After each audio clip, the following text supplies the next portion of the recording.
ఈరోజే సోమవారం ఆ మహాశివయ్యకు ఎంతో ప్రీతికరమైన విశిష్టమైన రోజు. ఈ రోజు ఈ కథను విన్నా, చదివినా, చెప్పినా, వినిపించినా జన్మల దోషాలు తొలగి కోటి జన్మల పుణ్యం వస్తుంది. సకల శుభాలు కలుగుతాయి. మరి ఆ కథ ఏంటో ఇప్పుడు ఈ వీడియోలో తెలుసుకుందాం. ఎంతో మహిమాన్వితమైన ఈ రోజు శివదేవుని కథను విన్నా, చదివినా, చెప్పినా, వినిపించినా సకల శుభాలు కలిగి ఆ శివపార్వతుల అనుగ్రహం మీకు కలుగుతుంది. తెలుగుదేశమున ఒకానొక గ్రామసీమలో బీదవాడైన శివయ్య అనే పేరుగల బ్రాహ్మణుడు నివసిస్తూ ఉండేవాడు. అతను రాజేశ్వరి అనే ఆమెను పెళ్లాడి కాపురం చేస్తూ ఉన్నాడు.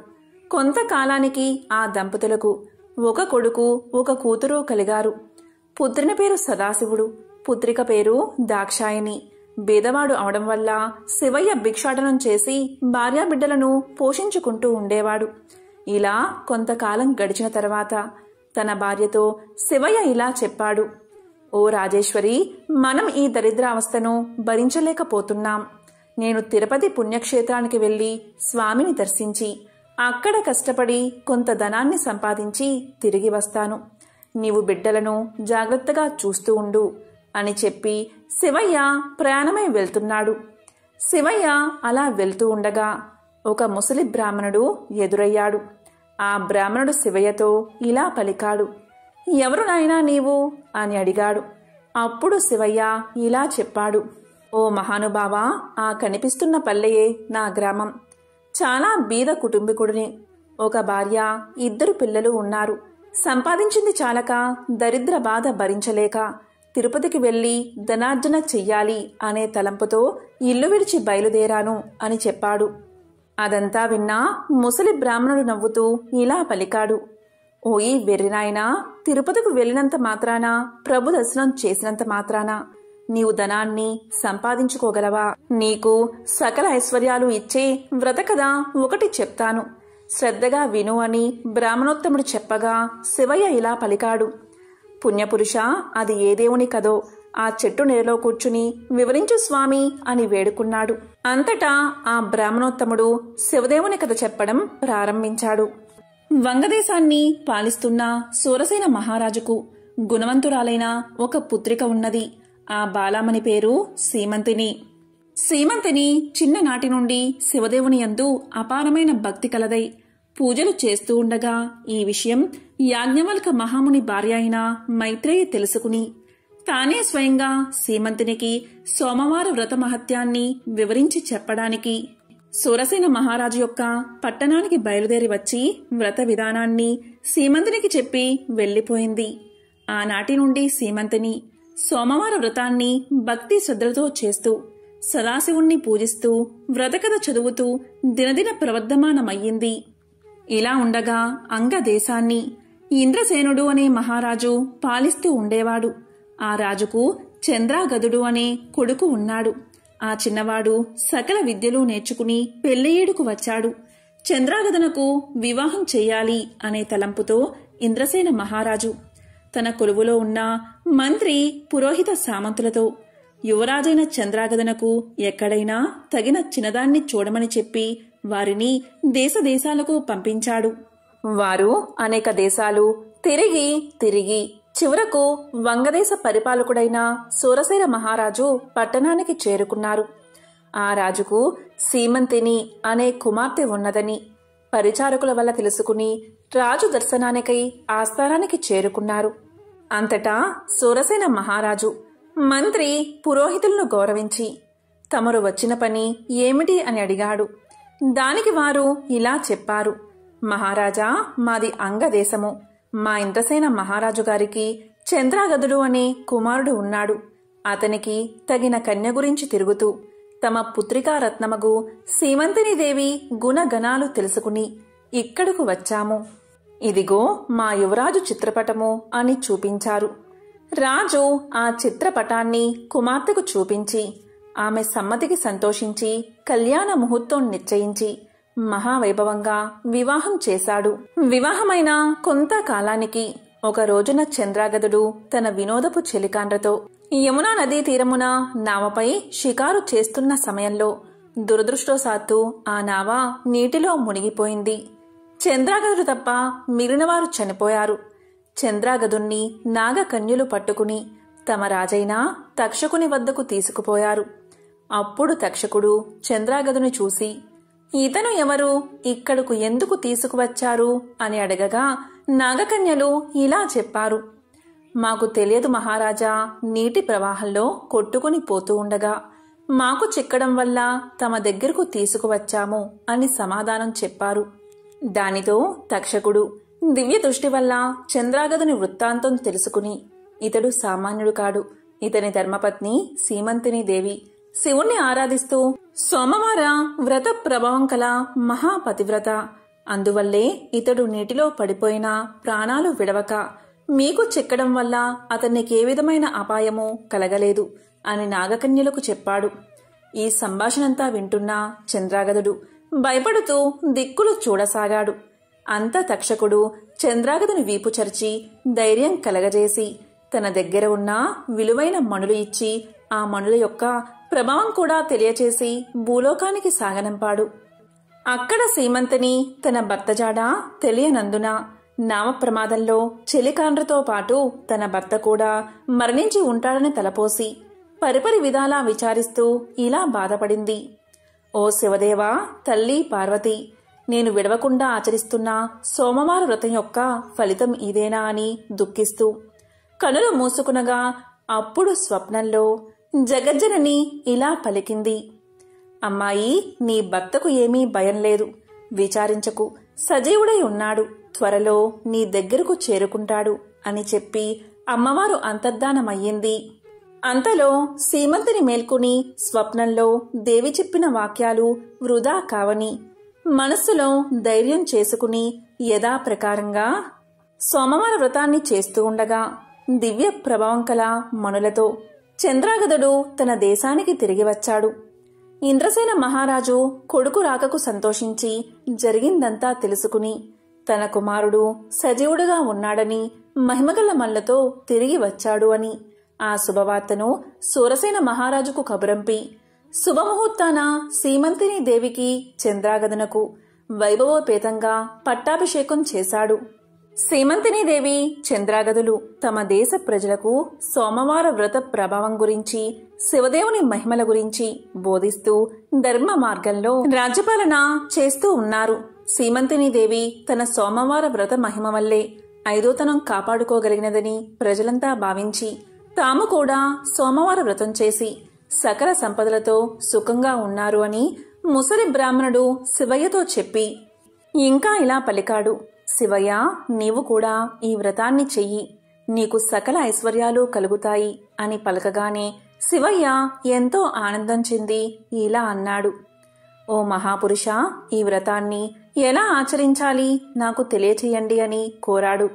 అందుకు బ్రాహ్మణుడు ఈ విధంగా చెప్పసాగాడు, సోమవారం రోజున ఉదయమే లేచి స్నానాన్ని ఆచరించి గృహాన్ని శుద్ధి చేసి రంగురంగుల ముగ్గులు పెట్టి ఇంటికి ఈశాన్య భాగంలో పీట మీద శివదేవుని పటం ఉంచి ఆవు నెయ్యితో కాని కొబ్బరి నూనెతో కాని దీపాన్ని వెలిగించి శివదేవునికి టెంకాయ కొట్టి ధూపం వేసి మారేడు దళాలతో అభిషేకం చేసి 3 రకాల పువ్వులు పెట్టి భక్తితో పూజించి కొబ్బరి ముక్కలు తరిగి పంచదార కాని బెల్లం కాని కలిపి నైవేద్యం పెట్టి శివదేవుని వ్రతకథ చదివించి ఆ ప్రసాదం అందరికీ పంచిపెట్టి తాము కూడా కళ్ళకద్దుకుని సేవించాలి.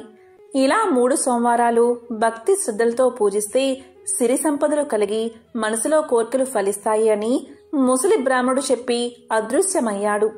కడునిష్టతో వింటున్న శివయ్య బ్రాహ్మణుణ్ణి గానక, ఆహా, ఈ మహానుభావుడే నా పాలిట దేవుడు, నా అవస్థను చూసి నాకీ ఉపదేశం చేశాడు అని భావించి తిరిగి ఇంటికి వెళ్లి జరిగిందంతా భార్యకు తెలియచేశాడు. అప్పుడు భార్యాభర్తలు 3 సోమవారాలు భక్తి శ్రద్ధలతో శివదేవుణ్ణి పూజించి ప్రసాదం ఇరుగు పొరుగు వారికి పంచిపెట్టి సుఖంగా ఉండగా వారికి దరిద్ర బాధలు పోయి అష్టైశ్వర్యాలు కలిగాయి. కొన్నాళ్లకు ధనగర్వంచే వ్రతం చేయడం మానేశారు. వెంటనే శివదేవుడికి కోపం వచ్చి వీరి గర్వం అణచాలి అని మళ్లీ దరిద్రులుగా చేశాడు. దరిద్ర దశలో ఉన్న శివయ్య మరలా యథాప్రకారంగా భిక్షాటనకు ఒక గ్రామానికి వెళ్లి యాచించగా, ఈవేళ మేము శివదేవుని పూజ, సోమవార వ్రతము చేసుకుంటున్నాము. ఇప్పుడు భిక్ష వేయడానికి వీలు లేదు అన్నారు.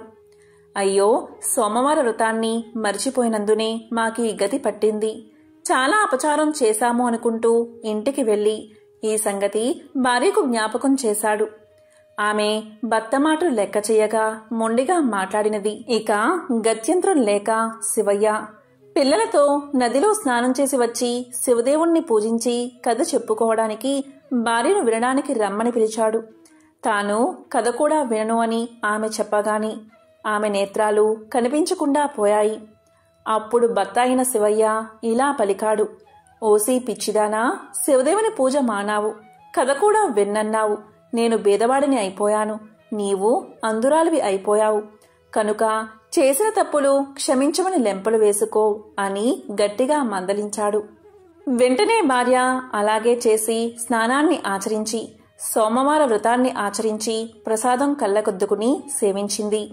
వెంటనే కన్నులు కనిపించాయి. పోయిన ఐశ్వర్యం కలిగినది. ఆనాటి నుండి ప్రతి సోమవారం ఆ దంపతులతో పాటే ఆ గ్రామస్తులు కూడా శివదేవుణ్ణి మారేడు దళాలతో పూజిస్తూ సకల ఐశ్వర్యాలతో తులతూగుతున్నారు. కాబట్టి ఈ సోమవార వ్రతము, శివదేవుని పూజ ఎవరు చేస్తారో వారు ఇహమందు సర్వసుఖాలు, పరమందు మోక్షాన్ని పొందుతారు. ఈ కథ విన్నవారికి, చదివిన వారికి సాంబశివుడు సకల ఐశ్వర్యాలు ప్రసాదించునని సూత పౌరాణికుడు శౌనకాది ముళ్లకు బోధించాడు. సోమవార వ్రత కథ. ఆ కథ ఏమిటో ఇప్పుడు ఈ వీడియోలో తెలుసుకుందాం. పూర్వం ఒకప్పుడు ఒక నగరంలో ఒక సంపన్న వ్యాపారి ఉండేవాడు. అతను అపారమైన సంపదను కలిగి ఉండేవాడు. అతనికి అన్ని సంపదలు ఉన్నా, సుఖాలు ఉన్నా కూడా కొడుకులు లేని కారణంగా ఎంతో విచారంగా ఉండేవాడు. కొడుకు పుట్టాలని ఆ సంపన్న వ్యాపారి క్రమం తప్పకుండా సోమవార వ్రతాన్ని ఆచరించేవాడు. అతను ప్రతిరోజు శివాలయానికి వెళ్లి అక్కడున్న శివ పార్వతులను పూర్తి విశ్వాసంతో పూజించేవాడు. ఇక పార్వతీదేవి ఆ సంపన్నుడి భక్తికి ఎంతో సంతోషించి మహాశివుడితో ఇలా పలుకుతుంది. స్వామి, ఈ సంపన్న వ్యాపారి మీకు నమ్మకమైన భక్తుడు. అతను క్రమం తప్పకుండా సోమవారం ఉపవాసం ఉంటాడు, సోమవార వ్రతాన్ని ఆచరిస్తాడు. కాని ఇప్పటికీ అతనికి కొడుకులు లేరు. అతను ఎంతో భక్తి శ్రద్ధలతో సోమవార వ్రతాన్ని ఆచరిస్తున్నాడు. కనుక అతని కోరిక తీర్చండి అని అడుగుతుంది. పార్వతీదేవి మాటలు విన్న పరమశివుడు ఇలా అంటాడు. పార్వతి, నీవు అన్న మాటలు అక్షరాలా సత్యం. నీవు కోరినట్లు అతనికి వరాన్ని ప్రసాదిస్తున్నాను. అతనికి ఒక పుత్రుడు కలుగుతాడు. కాని అతడు కొద్ది కాలం మాత్రమే జీవిస్తాడు అని పలకగానే ఇదంతా ధనిక వ్యాపారి వింటాడు. ఇలా పార్వతీ పరమేశ్వరులు మాట్లాడుకోవడం, సోమవార వ్రత ఫలితం వల్ల వారి మాటలు ఈ ధనిక వ్యాపారికి వినబడతాయి. కాలక్రమేణా ఆ వ్యాపారి భార్య ఒక అందమైన కొడుకుకు జన్మను ఇస్తుంది. ఇక దీంతో ఆ ధనికుడి ఆనందానికి అవధులు లేకుండా పోతాయి. అతను కొడుకు పుట్టినందుకు గాను గొప్ప ఆడంబరంగా అందరికీ తెలిసేలా పండుగలు జరుపుకుంటాడు. ఆ రోజు పేదలకు అన్నదానం, బట్టలు మరియు ధనాన్ని పంచిపెడతాడు. ఇక అక్కడికి వచ్చిన వారంతా అతని కుమారుడు నిండు నూరేళ్లు జీవించేలా ఆశీర్వదిస్తారు. కాని తన కొడుకు 12 మించి జీవించడని మృత్యుదేవత అయిన యముడు ఎవరినీ విడిచిపెట్టడని తెలిసిన ఆ వ్యాపారి ఎంతో విచారంగా ఉంటాడు. ఇక పరిస్థితి తెలుసుకుని ఆ వ్యాపారి సోమవార వ్రతాన్ని మరింతగా చెయ్యాలని నిర్ణయించుకుంటాడు. ఆ విధంగా పూజలు చేసినా కూడా తన కొడుకు బతకడం కష్టమని తెలిసి కూడా వ్యాపారి పూజలు మాత్రం మానడు. అలా బాలుడు పెరిగి పెద్దవాడవుతాడు. బాలుడికి 11 వయసు వచ్చింది. అలా 11 సంవత్సరాల వయసులో వ్యాపారి కుమారుడు చాలా తెలివైన మరియు పరిణితి చెందినట్లు కనిపిస్తాడు. ఇక ఇరుగు పొరుగువారు అందమైన అమ్మాయితో పెళ్లి చేయమని వ్యాపారికి సలహా ఇస్తారు. వ్యాపారి భార్య కూడా తన కుమారుడికి వివాహం చెయ్యాలని వ్యాపారిని కోరుతుంది. ఆమె దానికోసం పదే పదే పట్టుబడుతుంది. కాని అల్పాయుష్కుడైన కొడుక్కి వివాహమేమిటి అని వ్యాపారి వివాహానికి అంగీకరించడు. ఇక ఆ వ్యాపారి తన బావను పిలిచి ఇలా పలుకుతాడు. చూడు బావా, నా కొడుకును కాశీకి తీసుకువెళ్ళు. అతనికి మంచి చదువు నేర్పించు. ఆధ్యాత్మిక జ్ఞానం నా కొడుకుకు కలగాలి. నీకు ఎంత ధనం అవసరమో అంత తీసుకుని మీరు కాశీకి వెళ్ళండి. వెళ్లే మార్గంలో మీరు ఎక్కడ ఆగితే అక్కడ భక్తి కార్యక్రమాలు, యాగాలు, అన్నదానాలు, బ్రాహ్మలకు భోజనాలు పెట్టండి అని చెప్తాడు. ఇక ఆ వ్యాపారి కుమారుడు తన మేనమామతో కలిసి కాశీయాత్ర ప్రారంభిస్తారు. వారు ఆగిన దగ్గరలో అన్నదానాలు, యాగాలు, పేదలకు, బ్రాహ్మణులకు అన్నదానాలు చేసేవారు. వాళ్ళు బట్టలు లేని వారికి బట్టలు పంచిపెట్టేవారు. బ్రాహ్మణులకు అత్యంత ఉత్తమ భోజనాలు పెట్టేవారు. దక్షిణ కూడా సమర్పించేవారు. ఒకరోజు వ్యాపారి కొడుకు అలాగే మేనమామ ఒక రాజు రాజధాని వద్ద ఆగారు. ఆ రోజు రాజుగారి కుమార్తె వివాహం జరగాల్సి ఉంది. అప్పటికే పెళ్లి బృందం నగరానికి చేరుకుంది. కాని పెళ్లికొడుకు అంధుడు, అంటే ఒకే కన్ను ఉన్నందున వరుడు తరపు వాళ్ళు తీవ్ర ఆందోళనలో ఉన్నారు. అతని స్థానంలో అందమైన అబ్బాయి కోసం వరుడి తండ్రి వెతుకుతున్నాడు. తన మేనమామతో కలిసి బస చేస్తున్న వ్యాపారి కుమారుణ్ణి వరుడి తండ్రి మనుషులు గుర్తించారు. పెళ్లికొడుకు తండ్రి ధనవంతుడు. అతను బాలుడు మేనమామతో ఇలా పలికాడు. నా ప్రతిష్ట ప్రమాదంలో పడింది. నా ఒంటి కన్ను కొడుకు స్థానంలో అందమైన పెళ్లికొడుకు నాకు కావాలి.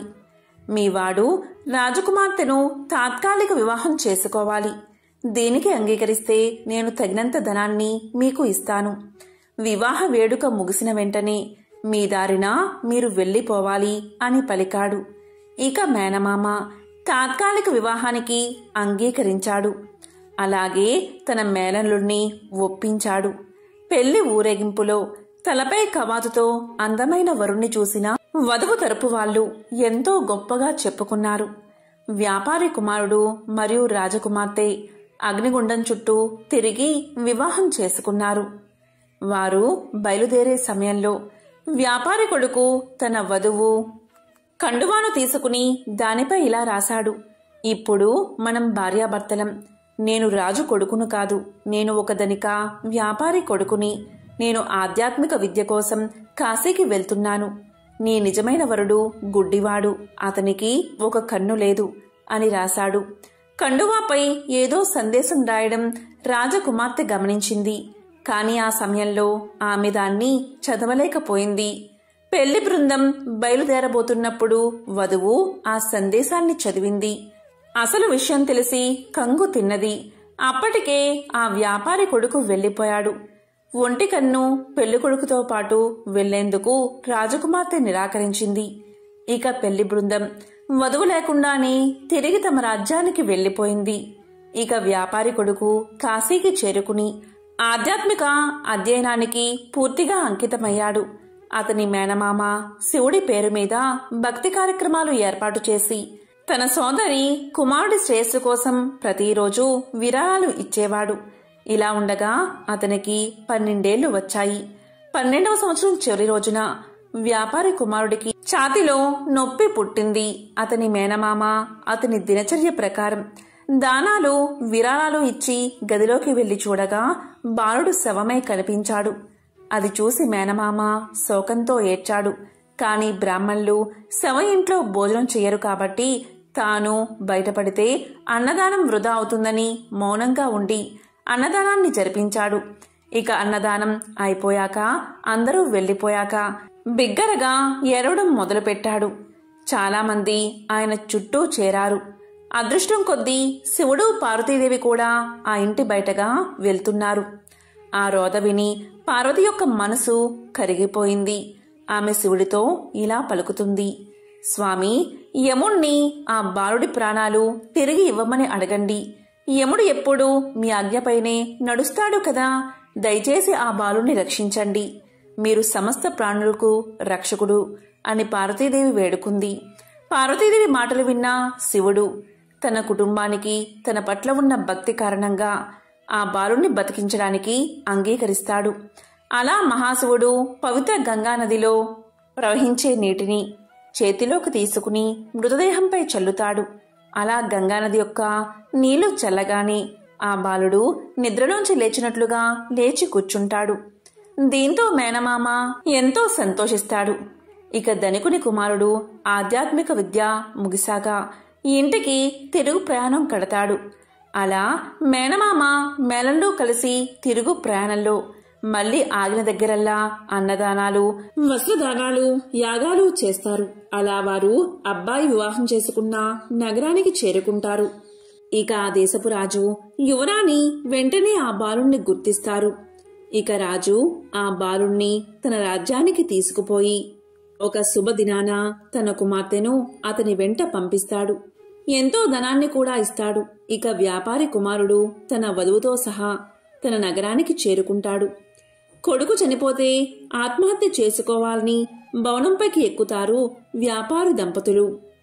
తర్వాత తల్లిదండ్రులు జరిగిందంతా తన కుమారుడి ద్వారా తెలుసుకుని తన కుమారుణ్ణి బతికించినందుకు మహాశివుణ్ణి పరిపరి విధాలా స్తుతిస్తారు. ఇక అదే రోజు రాత్రి శివుడు మరోసారి వ్యాపారవేత్త కల్లో కనిపించి ఇలా పలుకుతాడు: సోమవారం నాడు నీవు చేసిన వ్రతానికి ఫలితమే ఇది. అందుకే నీ కుమారుణ్ణి నిండు నూరేళ్లు బతికేలా వరాన్ని ప్రసాదించాను అని పలుకుతాడు మహాశివుడు. దీంతో వ్యాపారి ఎంతో సంతోషిస్తాడు. అలా వారు కలకాలం ఆనందంగా జీవిస్తారు.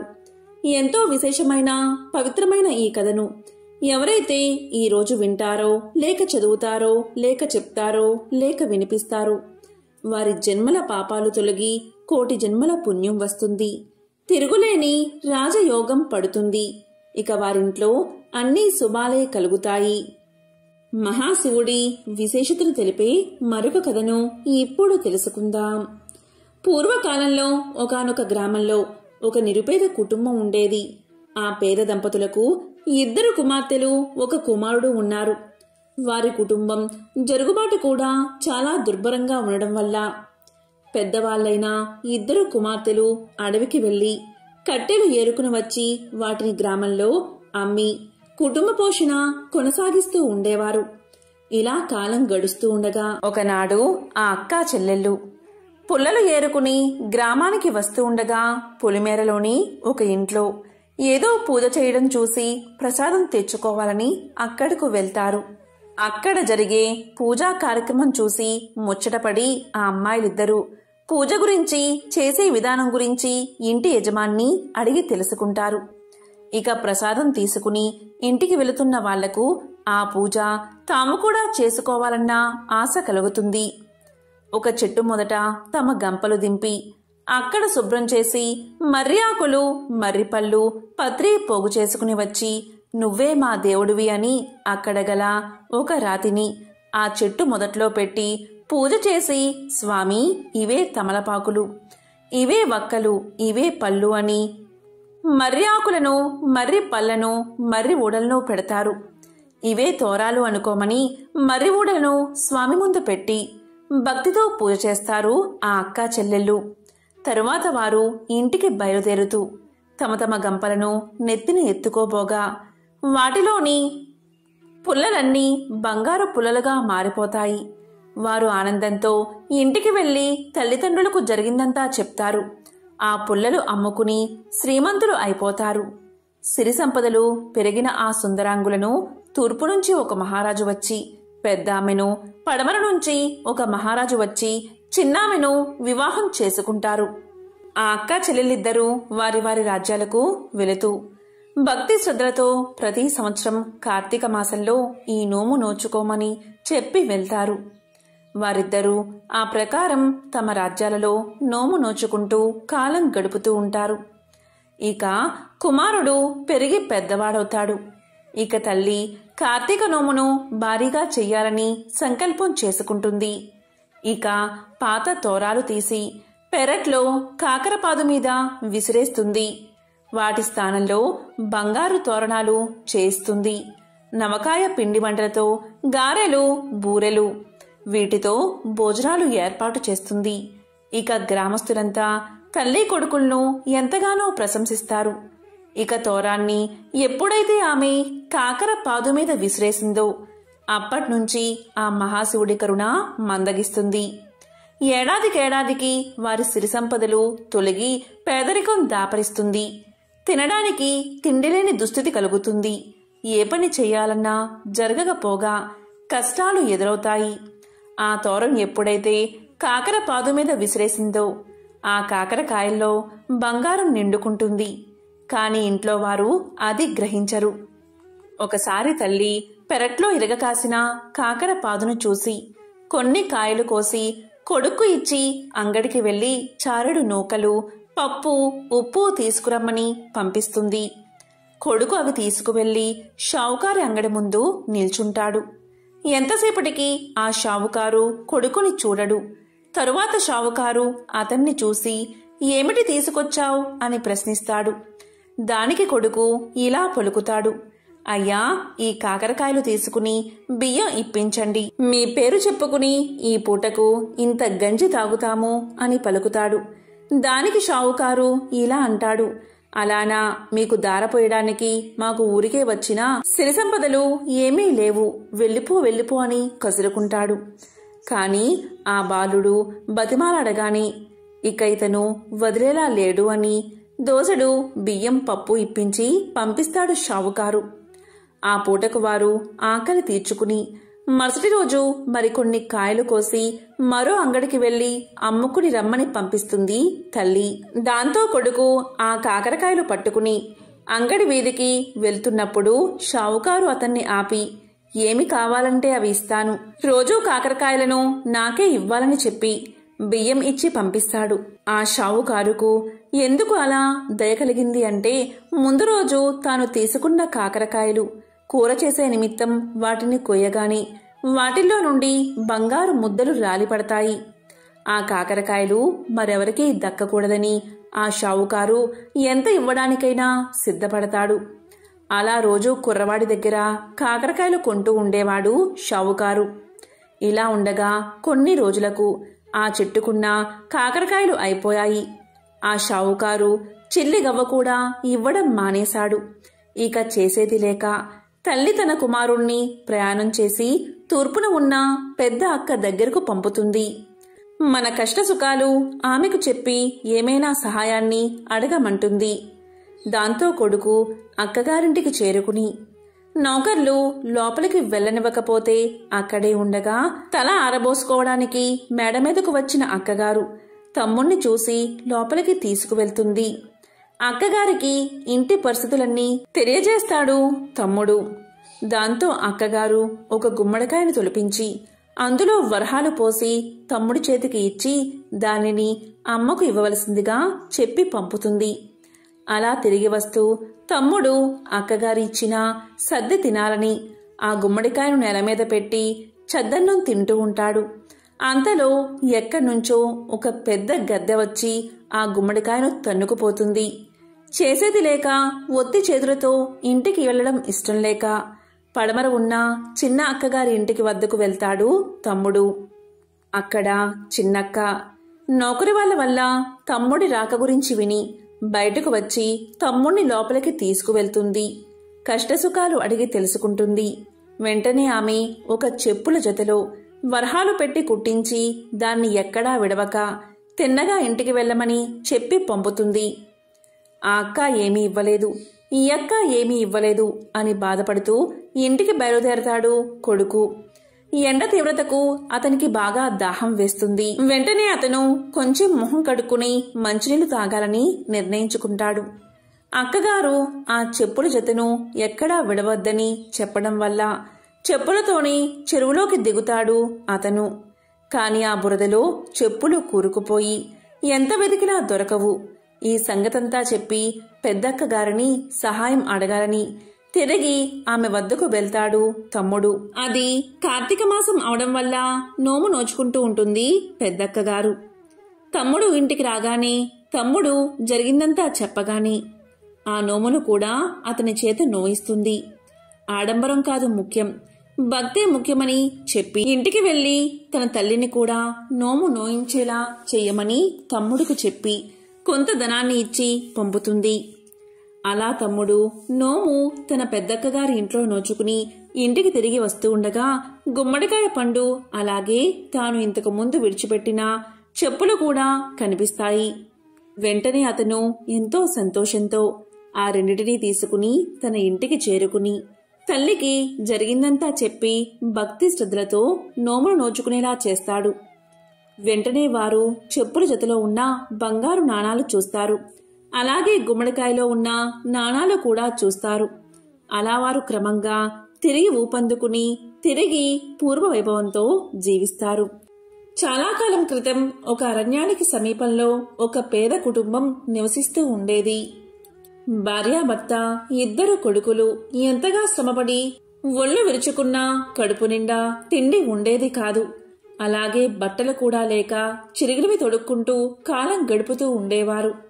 ఇక వారి పెద్ద కొడుకు, చీ ఈ బతుకు బతికేనా, ఈ విధంగా ఉండే కన్నా తిరిగి అడుక్కోవడం మేలు అనుకుంటూ తెల్లవారుతుండగా బయలుదేరి చీకటి పడేదాకా నడిచి ఒక రాజభవనం చేరుకున్నాడు. ఆ భవనం ముందు మెట్ల దగ్గర నిలబడి ఉన్న రాజు అతన్ని చూసి ఇలా పలికాడు. ఎవరు నీవు, ఎక్కడికి నీ ప్రయాణం అని అడిగాడు. దానికి పేదవాడి పెద్ద కొడుకు ఇలా పలికాడు. మహారాజా, ఒక చోటనే లేదు, ఎక్కడ పొట్టగడిస్తే అక్కడికే నా ప్రయాణమని సమాధానం చెప్పాడు. దానితో రాజు ఇలా అన్నాడు, అయితే నీకు పని కావాలన్నమాట. నా 7 గుర్రాలను కాస్తావా, నీకు వేరే జీతం ఇవ్వను. రోజంతా గుర్రాల వెంట తిరిగి సాయంకాలం ఇంటికి వచ్చి గుర్రాలు ఏం తిన్నది, ఏం తాగుతున్నది నాకు చెప్పాలి. నిజం చెప్పావంటే నీకు నా కూతుర్నిచ్చి పెళ్లి చేస్తాను, అబద్ధం ఆడావంటే చావగొట్టి పంపిస్తాను అని రాజు అన్నాడు. ఇక పేదవాడి పెద్ద కొడుకు ఇదేమంత పెద్ద పని కాదు అనుకుని అప్పటికప్పుడే రాజుగారికి అల్లుడు అయిపోయినట్లుగా ఆనందపడ్డాడు. ఇక రాజుతో ఇలా అన్నాడు, మహారాజా, మీ గుర్రాలను కాయడానికి నన్ను పెట్టుకోండి అని చెప్పాడు. మర్నాడు తెల్లవారుతూ ఉండగా గుర్రపు సాలకు వెళ్లాడు పేదవాడి పెద్ద కొడుకు. ఆ గుర్రాలు తెల్లగా అందంగా ఉన్నాయి. అక్కడ 7 గుర్రాలను వదిలిపెట్టగాని అవి బయటకు వస్తూనే శరవేగంతో బెడ్లకేసి పరిగెత్తసాగాయి. పేదవాడి పెద్ద కొడుకు సత్తువ కొద్దీ వాటి వెనుక పరిగెత్తసాగాడు. గుర్రాలు ఎక్కడా ఆగకుండా కొండల పక్కగా పరిగెత్తసాగాయి. పోయిన కొద్దీ వాటి వేగం పెరుగుతుందే కాని ఏమాత్రం తగ్గడం లేదు. ఎక్కడ చూసినా బోరెడంతా పచ్చగడ్డి ఉన్నా కూడా అవి మేయడానికి ఆగట్లేదు.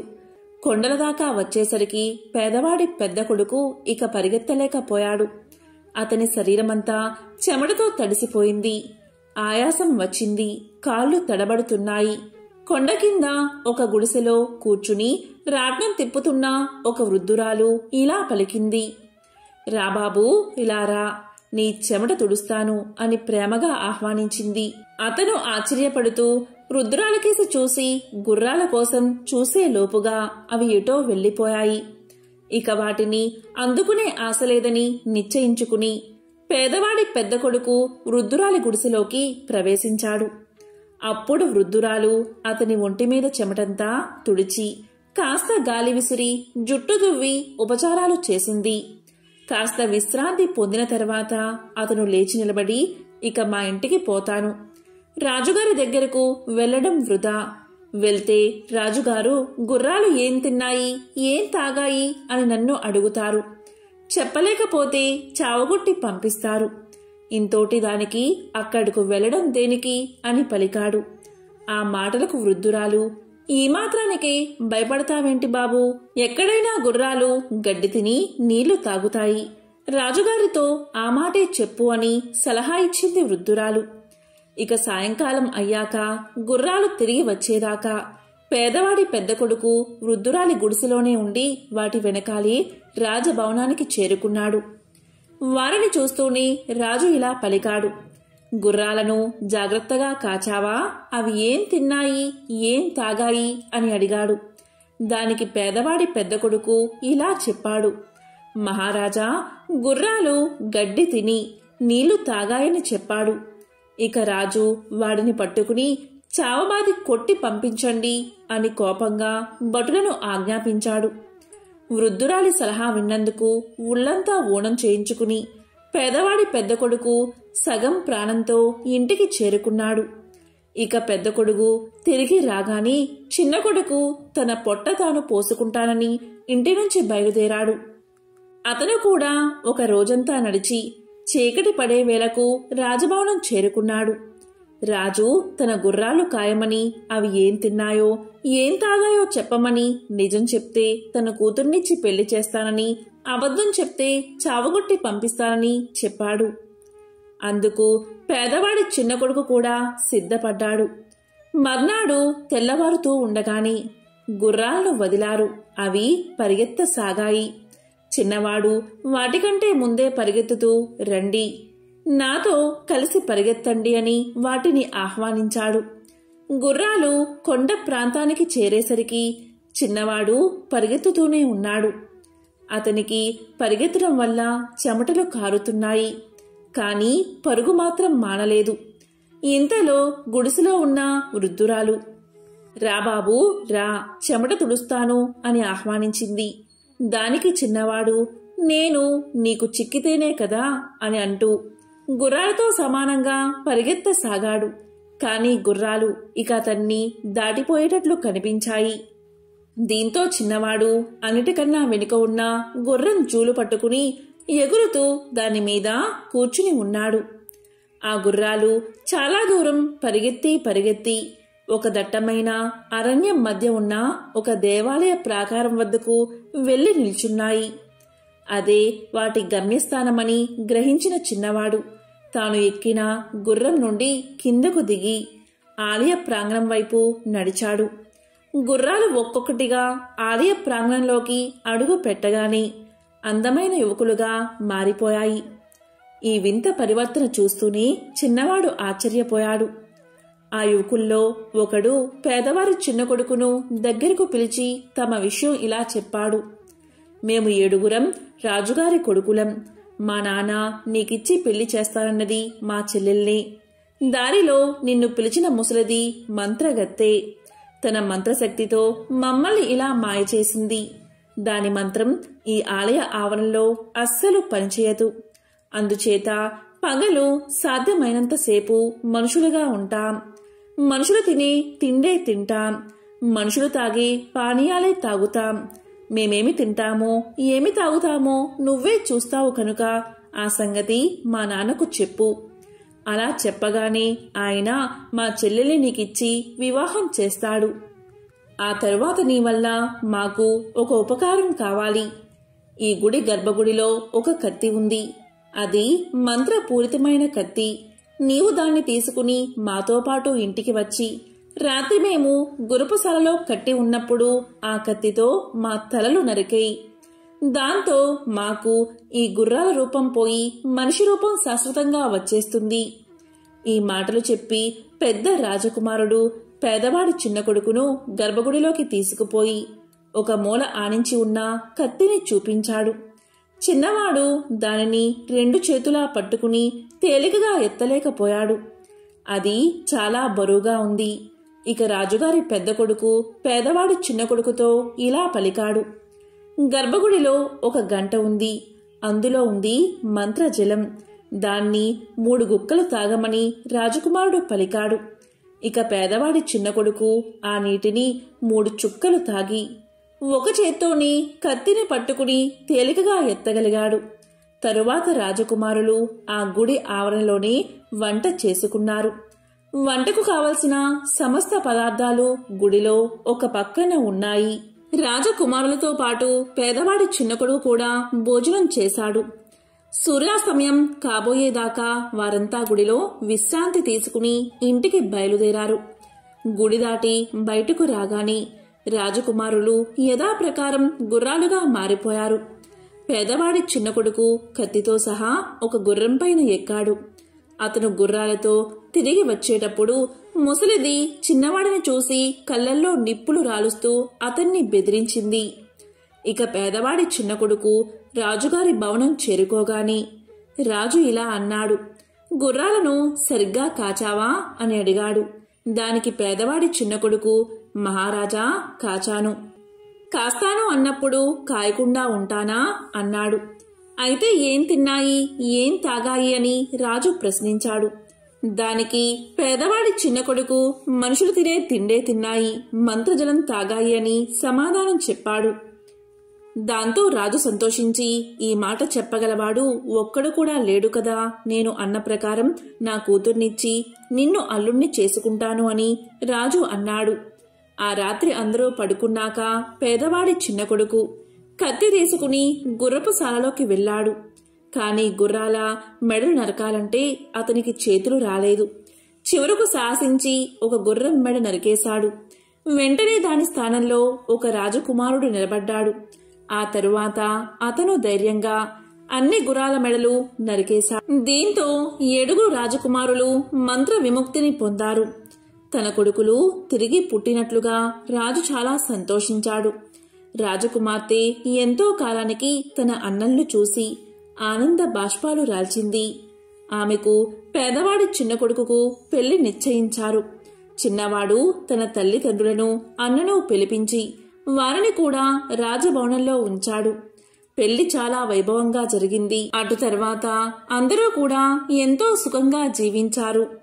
ఎంతో పవిత్రమైన విశేషమైన ఈ కథను ఈరోజు విన్నా, చదివినా, చెప్పినా, వినిపించినా జన్మల పాపాలు తొలగి కోటి జన్మల పుణ్యం వస్తుంది. ఆ లక్ష్మీనారాయణల శివపార్వతుల అనుగ్రహం తప్పకుండా మీకు కలుగుతుంది.